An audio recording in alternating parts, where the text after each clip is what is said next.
আয়ুব আর আকাশ দুই ভাই ছিল। আয়ুষের পরোটা হালুয়ার দোকান ছিল, আর আকাশ এমনিতে তো কোনো কাজ করতো না, কিন্তু তাও এদিক ওদিক করে টাকা রোজগার করেই নিত।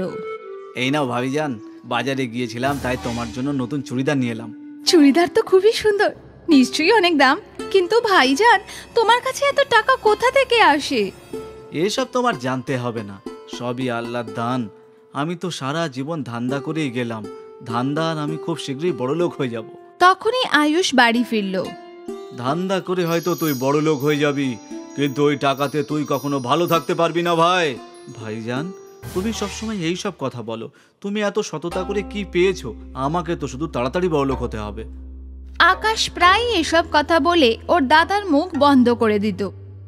আয়ুষের চিন্তাধারা ঠিক ছিল, কিন্তু ওর জীবনে অনেক ভালো মন্দ ছিল। আয়ুষ খুবই সৎ ছিল, ও ভালো কোয়ালিটির জিনিস কিনেই পরোটা হালুয়া বানাতো। আরে ভাই আয়ুব, তুই সস্তা তেল সুজি ময়দা রং নিয়ে এলে তোমারই তো লাভ বেড়ে যাবে। কেন শুধু শুধু দামি জিনিস কিনে নিজের লোকসান করো? কারণ আমার খরিদ্দারের স্বাস্থ্য আমার দায়িত্ব। এমনিতেও আমি সৎভাবে ব্যবসা করতে পছন্দ করি।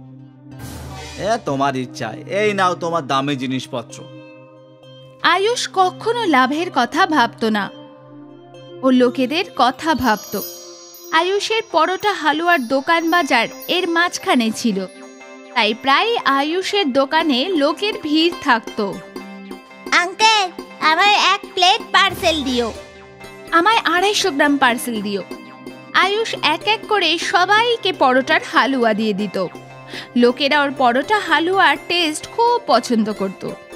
এই নাও ফাতে, এই মাসের লাভ। এটা তো আগের মাসের থেকেও কম।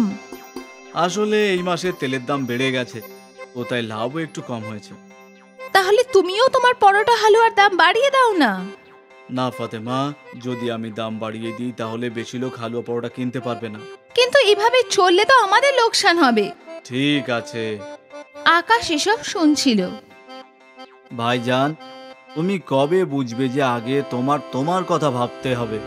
আমি এটা কোনোদিনই বুঝবো না, কিন্তু অন্তত তুই তো আমার মতো সৎ হ। না না না ভাইজান, তুমি তোমার পদ্ধতি ব্যবহার করো আর আমি আমাকে তো ধান্দা করে খুব তাড়াতাড়ি বড়লোক হতে হবে। শুধু আশা করব যেন তোর জন্য কারোর ক্ষতি না হয়। দুই ভাইয়ের চিন্তাধারা আলাদা ছিল, একজন শুধু নিজের কথা ভাবতো আর অন্যজন অপরের। কিছুদিন পরে ফাতিমার কাছে একটা ফোন এলো, আরো কাঁদতে লাগলো।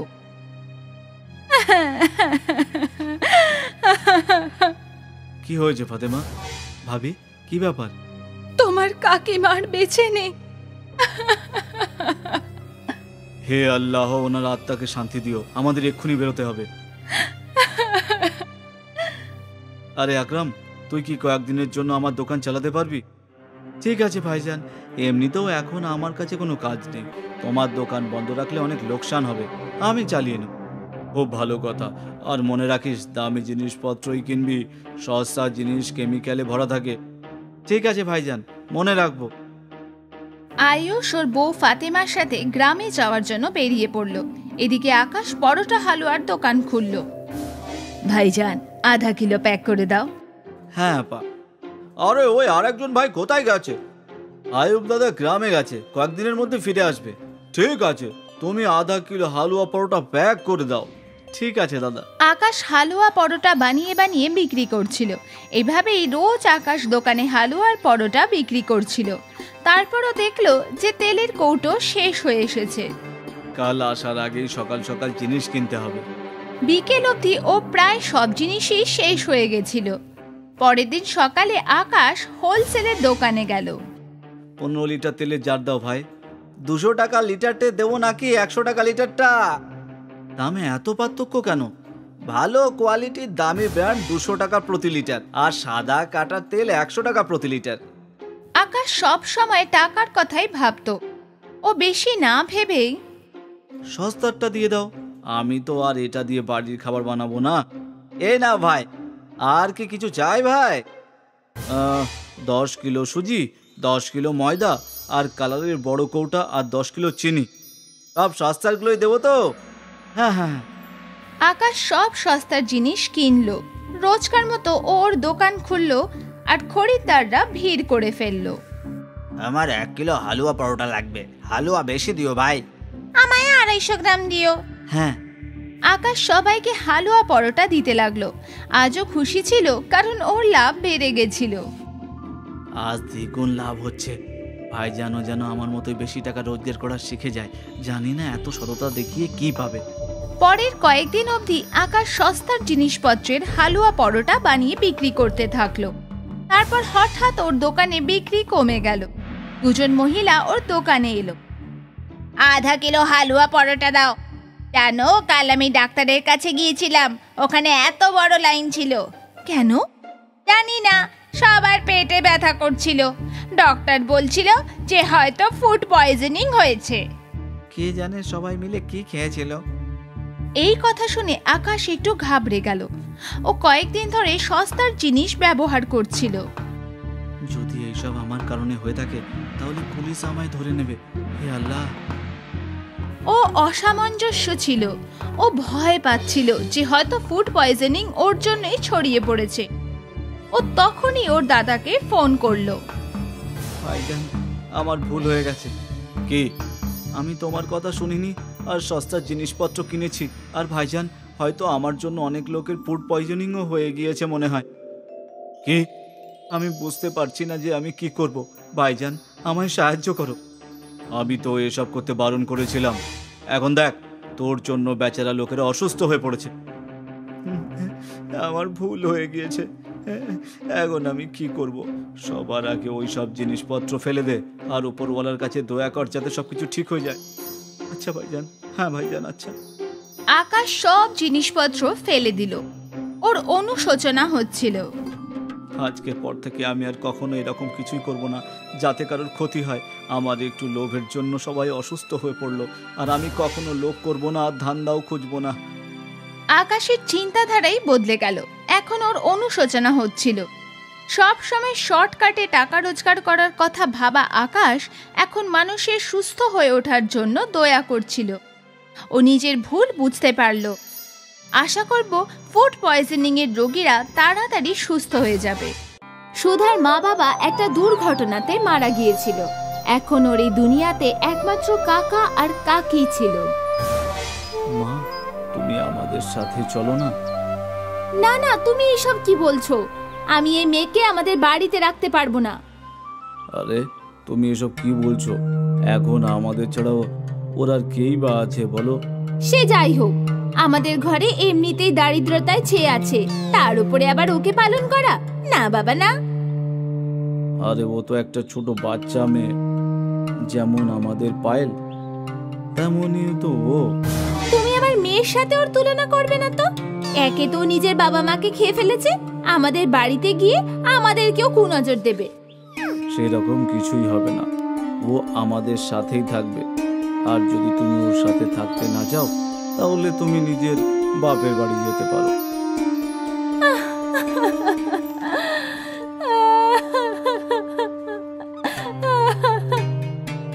মাধুরী সুধার দায়িত্ব নিতে চায়নি, কিন্তু মুকেশ সুধাকে একা ছাড়তে পারবে না।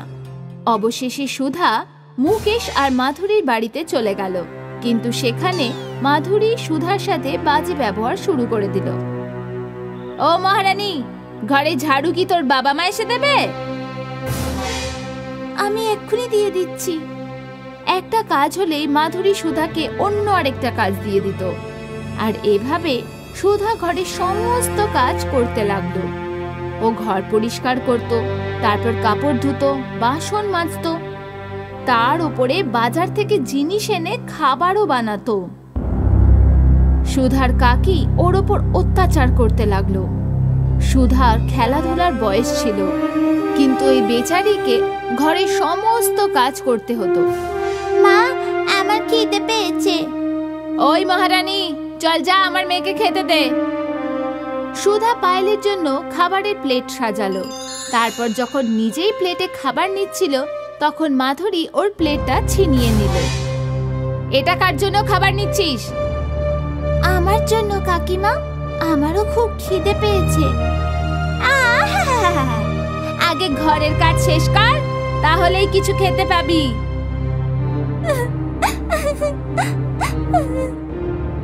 মুকেশ সুধার এরকম অবস্থা সহ্য করতে পারছিল না। সে সুধাকে সাহায্য করতে চাইতো। যে করেই হোক সুধাকে বাড়ির বাইরে নিয়ে যেতে হবে, নইলে মাধুরী ওই ছোট্ট বাচ্চাটার উপর খুব অত্যাচার করবে, বেচারি। মুকেশের একটা জিলিপির দোকান ছিল, যেটা গ্রামে খুব বিখ্যাত ছিল। আরে বাহ মুকেশ ভাই, জিলিপি তো খুব ভালো হয়েছে দেখছি। গ্রাহকদের মুকেশের জিলিপি খুব ভালো লাগতো, আর তাই দোকানে গ্রাহক বাড়তে লাগলো। এখন মুকেশের দোকানে কাজ বেড়ে গিয়েছিল, তাই একজন সহায়ক দরকার হয়ে পড়েছিল। আমি যদি সুধাকে নিজের সাথে নিয়ে আসি, আমার সাথে থাকলে ঘরের কাজও করতে হবে না, আর পেট ভরে খেতেও পারবে সে। এটাই ঠিক হবে। সেই দিন মুকেশ বাড়ি গেল। মাধুরী, কালকে আমি সুধাকে নিজের সাথে দোকানে নিয়ে যাব। কিসের জন্য গো? কারণ আমার একটা লোকের দরকার। আমি যদি একটা লোক রাখি, তাহলে ওকে মাইনে দিতে হবে। সুধা তো বিনা পয়সায় কাজ করবে। হ্যাঁ, ভালো কথা, তোমার পয়সাও বাঁচবে। হ্যাঁ, অবশ্যই। মাধুরী মুকেশের কথা মেনে নিল। পরের দিন থেকে সুধা মুকেশের সাথে দোকানে যেতে শুরু করলো। কাকু, আমাকে কি করতে হবে? আগে তুই কিছু খেয়ে নে, তারপর বলছি। সুধাকে মুকেশ সিঙ্গারা আর নিমকি দিল। সুধা মনের আনন্দে খেয়ে নিল। আমার পেট ভরে গেছে কাকু, এবার বলো কি করতে হবে? মা, আমি তোকে এখানে কাজ করতে নিয়ে এসেছি, বরং কাজ শেখাতে এনেছি, যাতে তুই কয়েক বছরের মধ্যে আত্মনির্ভর হতে পারিস, আর তোকে কাকির খোঁটা শুনতে না হয়। আমি শিখবো কাকু। খুব ভালো মা। আর সেই দিন থেকে মুকেশ সুধাকে জিলিপি বানানো আর বিক্রি করা শেখাতে শুরু করলো। কয়েকদিনেই সুধা জিলিপি বানানো শিখে গেল। আরে বাহ মা, এগুলো তো একদম দারুণ হয়েছে দেখছি। একদম তোমার মতন? হ্যাঁ, আমার মতো। সুধা খুব খুশি হলো। ও সারাদিন কাকার সাথে দোকানে কাজ করত, আর কাকাও ওর সাথে খুব ভালো ব্যবহার করত। ও যখন রাতে বাড়ি ফিরত, তখন কাকি কিছু বাজে কথা শুনিয়ে কিছু কাজ তো করিয়েই নিত। এসে গেছে মহারানী, খাবার খেয়ে সব বাসনগুলো ধুয়ে নিবি। ঠিক আছে কাকি। কিছু সব ঠিক ছিল। সুধা আর আগের মতো খারাপ লাগতো না। এইভাবে 8 বছর কেটে গেল। সুধা এখন বড় হয়ে গিয়েছিল। ও এখনো ওর কাকার সাথে দোকানে জিলিপি বানাতো। 1 কিলো জিলিপি দিয়ে দাও তো। কাকা, তুমি বিশ্রাম নাও, আমি দিয়ে দিচ্ছি। এখন সুধা একাই পুরো দোকান সামলাতো। মুকেশ খুশি ছিল, কারণ এখন সুধা আত্মনির্ভর হয়ে উঠেছিল। সুধা মা, আমার মনে হয় এখন তোমার আলাদা দোকান খোলা উচিত। কিন্তু কেন কাকা? তুই কতদিন কাকির খোঁটা শুনবি? আমি চাই তুই আত্মনির্ভর হ। যখন তুই সেই যোগ্য হয়ে উঠেছিস, তাহলে এই পয়সা নেই। ভাগলপুরে আমার দূর সম্পর্কের মাসি থাকে, আমি ওর ঘরে তোমার থাকার ব্যবস্থা করে দিয়েছি। তুমি সেখানে গিয়ে নিজের জিলিপির দোকান খুলে নাও। তোমার যা ইচ্ছে কাকা। সুধা নিজের কাকার আশীর্বাদ নিল ও টাকা নিয়ে ভাগলপুরে রওনা দিল। এদিকে মুকেশ বাড়ি ফিরল। সুধা কোথায়? ও বাড়ি ছেড়ে চলে গেছে। ভালোই হয়েছে, দুশ্চিন্তা গেছে। মুকেশ মনে মনে খুশি হলো যে ওর ভাইজি তাড়াতাড়ি নিজের পায়ে দাঁড়িয়ে যাবে, আর ওর কাউকে প্রয়োজন হবে না। ওদিকে সুধা ভাগলপুরে পৌঁছালো বুড়ি মাসির বাড়িতে। মাসি একাই থাকতো, তাই মাসি একজন সঙ্গী পেল। দিদিমা, আমি জিলিপির দোকান খুলবো। হ্যাঁ, মুকেশ বলেছে আমাকে। রাস্তার মোড়ে আমার 2টো দোকান আছে, তোর যেটা পছন্দ সেটাতে দোকান খুলে নিস। দিদিমা, তোমার কাছে এত সম্পত্তি আছে? আছে তো, কিন্তু তাতে কি লাভ? আমার সাথে তো আর কেউ থাকে না। আমাকে একা আর অসহায় ভাবে ছেড়ে চলে গেছে। আমি আছি তো দিদিমা, আমি তোমার সাথে থাকবো। সুধা দিদিমার দোকানে জিলিপি বিক্রি করতে শুরু করে দিল। ওর জিলিপির গন্ধে গ্রাহক নিজেই চলে আসতো। আমাকে হাফ কিলো জিলিপি দাও তো। আমাকে 1 কিলো দিয়ে দিও। সুধার গ্রাহকরা খুবই মজা করে ওর জিলিপি খেত। আরে দিদি, এগুলো তো খুবই সুস্বাদু। হ্যাঁ, এরকম জিলিপি আমি কোনোদিনই খাইনি। ধন্যবাদ। পুরো ভাগলপুরে সুধার জিলিপি বিখ্যাত হয়ে গেল। তারপর আর কি, মানুষ সকাল থেকে লাইন দিয়ে অপেক্ষা করত জিলিপি কেনার জন্য। সুধা দিনে রাতে 4 গুণ উন্নতি করছিল। তাড়াতাড়ি সুধা পাশের 2টো দোকানও কিনে নিল। ওর ব্যবসা বাড়ছিল। সুধা ভাগলপুরে একটা বড় বাড়িও কিনে নিল, ওর নিজের বাড়ি। আর তারপর ও কাকাকে ফোন করলো। কাকা, আজকে তোমার জন্য আমি নিজের বাড়ি কিনেছি। ধন্যবাদ কাকা। খুব ভালো মা, আমি তোর কাছে এটাই আশা করেছিলাম।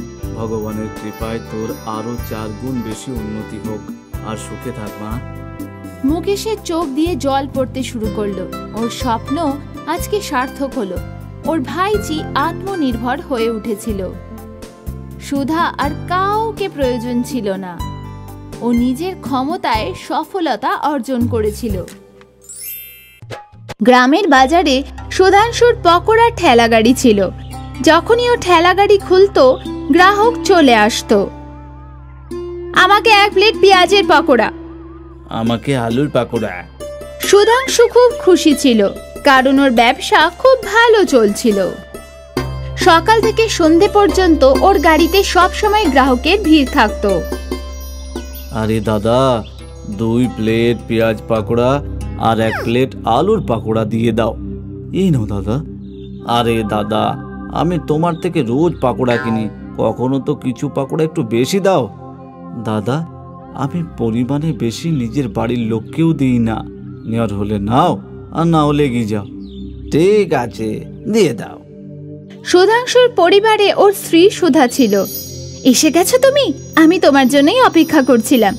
জানো, আমার বান্ধবীর বর ওকে নতুন হার কিনে দিয়েছে, আর একটা তুমি যে কখনো কিছু দাও না। তাই নাকি?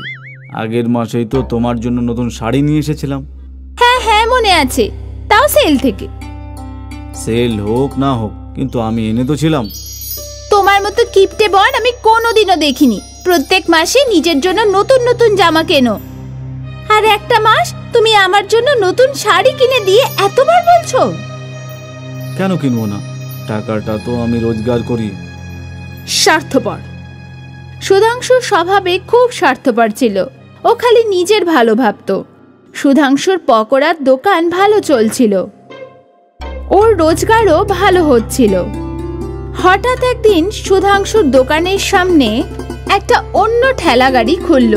গৌরবের আলুর পাফের ঠেলাগাড়ি। নতুন ঠেলাগাড়ি দেখে গ্রাহক ওখানে চলে গেল। আরে দাদা, এটা কি? এটা শহরের বিখ্যাত আলু পাপ।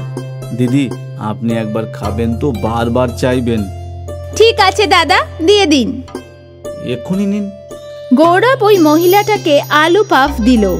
মহিলাটা আলু পাফ খেয়ে খুশি হয়ে গেল। এটা তো খেতে খুব ভালো, এখন থেকে আমি রোজ এটাই খাবো।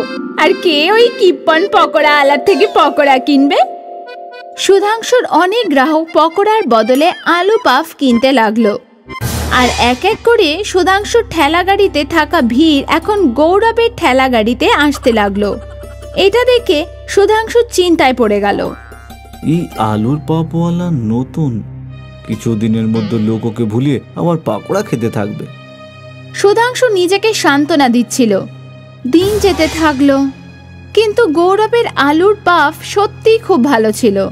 এই জন্য গ্রাহকরা এখনো ঠেলাগাড়ির সামনে দেখা যেত। এই আলু পাপওয়ালা তো আমার ব্যবসায় বন্ধ করে দিল। জানি না কোথা থেকে এসেছে। এ যদি না থাকতো তাহলে সবকিছু ভালোই যেত। সুধাংশু ভাবতে লাগলো ও কি করে গৌরবকে নিজের রাস্তা থেকে সরাবে। গৌরব খুব খুশি ছিল, এসেই ওর ব্যবসা খুব ভালো চলছিল।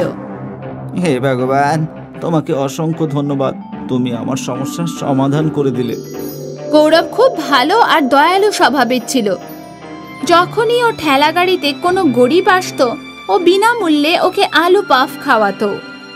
গৌরব সব আচরণ সুধাংশুর ভালোভাবে লক্ষ্য করছিল। এ তো খুবই বোকা, একে তো খুব সহজে বোকা বানানো যাবে, কিন্তু প্রথমে আমাকে ওর সাথে বন্ধুত্ব করতে হবে। আর তারপর এই ভেবে সুধাংশু গৌরবের সাথে কথা বলা শুরু করলো। আরে দাদা, কি খবর? ভালো, আপনি বলুন। শুনলাম যে তোমার আলু পাপ খুবই সুস্বাদু, কখনো আমাকেও খাও। আরে এক্ষুনি নে। গৌরব সুধাংশুকে আলু পাফ দিল। সুধাংশু সেটা খেলো। আরে বাহ, এটা তো খুবই সুস্বাদু, একদম নতুন জিনিস, কি মজা এসে গেল। আপনার ভালো লেগেছে? এটাই অনেক। এই আইটেম তো তোমার বড় দোকান খুলে বানানো উচিত। সেটা তো আমি চাই, কিন্তু দোকান খোলার জন্য টাকা তো নেই। আমিও দোকান খুলতে চলেছি, যদি তুমি কিছু না মনে করো তাহলে একসাথে দোকান করি, যাতে দুটো কাউন্টার থাকবে। তুমি আলু পাপ বিক্রি করবে আর আমি নিজের পাকোড়া, মানে পার্টনারশিপ। হ্যাঁ, সেই রকমই। আমি তো বড় বাজারে একটা দোকানও দেখে রেখেছি। বাহ, তাতে তো ভালোই হবে, বড় বাজারে ভালো বিক্রিও হবে। হ্যাঁ, সে তো নিশ্চয়ই। আমি কবে থেকে একজনকে খুঁজছি যে অর্ধেক টাকা দেবে আর আমার পার্টনার হয়ে যাবে। বড় বাজার দোকানের খরচা কত? সেই রকম না, মাত্র 6 লক্ষ। আমার কাছে 3 লক্ষ আছে, আর 3 লক্ষের দরকার। ঠিক আছে, আমি দেব, আপনাকে কাল বলবো। ঠিক আছে দাদা। সুধাংশু গৌরবকে নিজের জালে ফাঁসালো। গৌরব বাড়ি গেল আর ওখানে এইসব ওর স্ত্রী লতাকে বলল। এই তো খুব ভালো খবর। আমার কাছে 1.5 লক্ষ আছে। বাড়ির 1.5 লক্ষ কোথায় পাবো? তুমি ওই নিয়ে চিন্তা করো না, আমার এই গয়না কবে কাজে আসবে। তুমি ওইগুলোকে বন্ধক দিয়ে দাও, আর তোমার কাছে যখন টাকা আসবে তখন ছাড়িয়ে নিও। ঠিক আছে, এটাই ঠিক হবে। গৌরব লতার সব গয়না বন্ধক দিয়ে দিল, আর ব্যাংক থেকে নিজের জমানো টাকাও তুলে নিল। দাদা, টাকা জোগাড় হয়ে গেছে। আরে বাহ, তাহলে চলো কাল আমরা দুজনে মিলে একটা দোকান কিনবো। ঠিক আছে দাদা। গৌরব আর সুধাংশু মিলে মালিককে টাকা দিল, আর তারপর মালিক সুধাংশুকে দোকানে চাবি দিয়ে দিল। সব শেষে আমাদের স্বপ্ন পূরণ হয়ে গেল। হ্যাঁ, এবার একটা কাজ করো, তুমি নিজের ঠেলা গাড়িতে যাও, আমি এখানে মেরামত আর দুটো কাউন্টার বসানোর কাজটা দেখে দিচ্ছি। এর মধ্যে তুমি কিছু টাকা তো রোজগার করতে পারবে। ঠিক আছে দাদা। গৌরব নিজের ঠেলা গাড়িতে পৌঁছালো আর আলু পাফ বিক্রি করতে লাগলো। কিছুদিন চলে যাওয়ার পর সুধাংশুর পাকোড়ার ঠেলা গাড়ি বন্ধ ছিল। 1 সপ্তাহ পর যখন গৌরব দোকান দেখতে গেল, তখন ও দেখলো যে সুধাংশু প্রথম থেকে ওখানে পকোড়া বিক্রি করছিল, আর দোকানে শুধু একটাই কাউন্টার আছে। আরে দাদা, কাউন্টার তো খুব ভালো হয়েছে, কিন্তু আমার কাউন্টার কোথায়? কোন কাউন্টার? কোথাকার কাউন্টার? এটা তো আমার দোকান, এখানে শুধু একটাই কাউন্টার থাকবে। এটা তো পুরো বিশ্বাসঘাতকতা। এই দোকানের অর্ধেক টাকা তো আমি দিয়েছি। তাই তোমার কাছে কোনো প্রমাণ আছে? আর যদি থাকে তাহলে আমার বিরুদ্ধে রিপোর্ট করো। গৌরব বুঝতে পারছিল না যে ও কি করবে। ওর সব জমানো টাকা শেষ হয়ে গেছিল। গৌরব কাঁদতে কাঁদতে জঙ্গলের দিকে চলে গেল। হে ভগবান, তুমি এটা কি করলে? আমি কি ভেবেছিলাম আর কি হলো? এর থেকে তো মরে যাওয়াই ভালো। গৌরবের কান্না শুনে বৃক্ষদেবী ওর সামনে এলো। গৌরব, তোমার চিন্তা করার কোনো দরকার নেই। তুমি খুব ভালো মানুষ। তুমি অনেক লোকের সাহায্য করেছো, আর সেই ভালো গুণ আজ তোমার কাজে আসবে। সেটা কিভাবে? এই গাছের কুঠুরিতে হাত দাও, যেটাই তুমি পাবে সেটাই তোমার। ঠিক আছে। গৌরব গাছের কুঠুরিতে হাত দিল তো ও হাতে সোনার মোহর পেল। গৌরব মুঠো ভর্তি মোহর বার করে নিল। ধন্যবাদ আপনাকে, অনেক অনেক ধন্যবাদ। এই সোনা দিয়ে আমার জীবন বদলে যাবে। মনে থাকে যাতে ভালো কাজ করা ভুলো না। আমি সব সময় লোকেদের ভালো করতে থাকবো। গৌরব তার গয়না ছাড়িয়ে নিল, নতুন বাড়ি কিনে নিল, আর একটা দোকানও কিনে নিল। শেষে ও যেটাই চেয়েছিল সবকিছুই ও পেল। অন্যদিকে সুধাংশুর খারাপ ব্যবহারের জন্য ওর ব্যবসা ডুবে গেল। ওকে দোকান বিক্রি করতে হলো আর ও আবার রাস্তায় চলে এলো। এই জন্য বলে, কর্ম ভালো তো সব ভালো, আর কর্ম খারাপ তো সব খারাপ।